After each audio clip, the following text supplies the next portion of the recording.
What's up everyone, it's Bucky. Welcome to your 8th Java tutorial. In this tutorial I'm going to be talking about a new type of data, and that's called an int. And what an int is pretty much not like double before, where you had numbers like 3.54, or you could use fractions or decimal points. With int, it stands for integer, and integers are whole numbers like 6 or 75 or 76. And you can only use whole numbers without a fraction and no decimal point.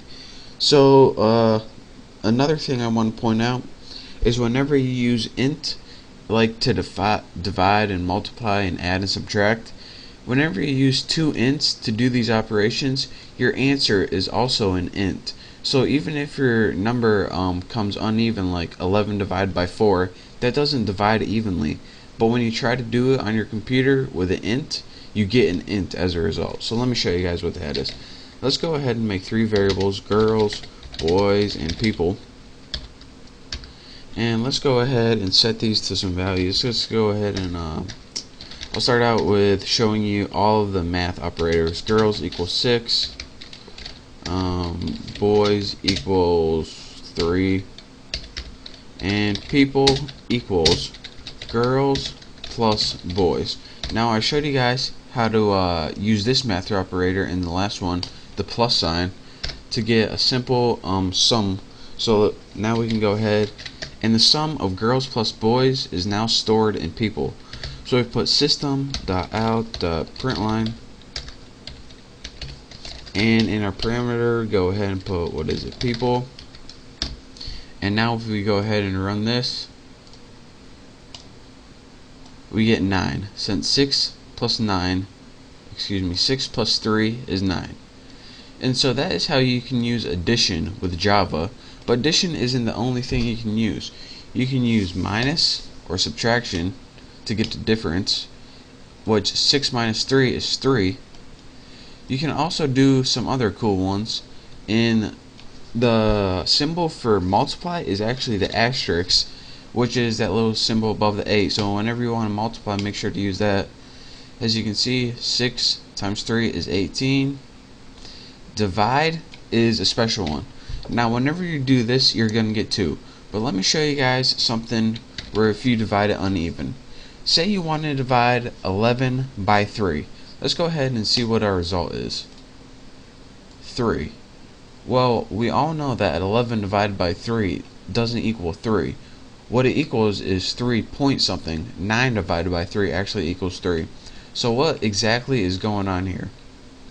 Well, Java said, alright, you want to work with ints? Well, ints are whole numbers, so whenever you ask the question in ints, I'm going to give you an int. So if you want to get this number exact, you need to use double.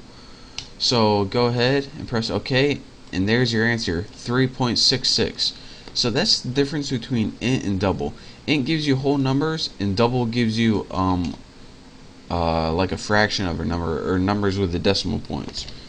So anyways, there's one more thing that I can help you out with when using ints to divide, and that's something called the modulus. Now we all know that 3 goes into 11 3 times, and that will give you 9. But you have 2 things left over whenever you do that, and that's where the modulus comes in. The modulus pretty means, alright, when you divide by a number, you get a whole number, aka an int, but you also have some left over. So let's go ahead and run this and see what we get. It says 2. In the modulus, if you remember from math class, this is another way of finding the remainder. So again, when you divide by 11 by 3, you get 9. You get 3, which 3 times 3 is 9, but you have 2 left over. So that's where that 2 comes from. Whatever's left over is the modulus. So that's how you can use the modulus along with int to find the exact value. So again, let me give you guys one more example. This one might be easier.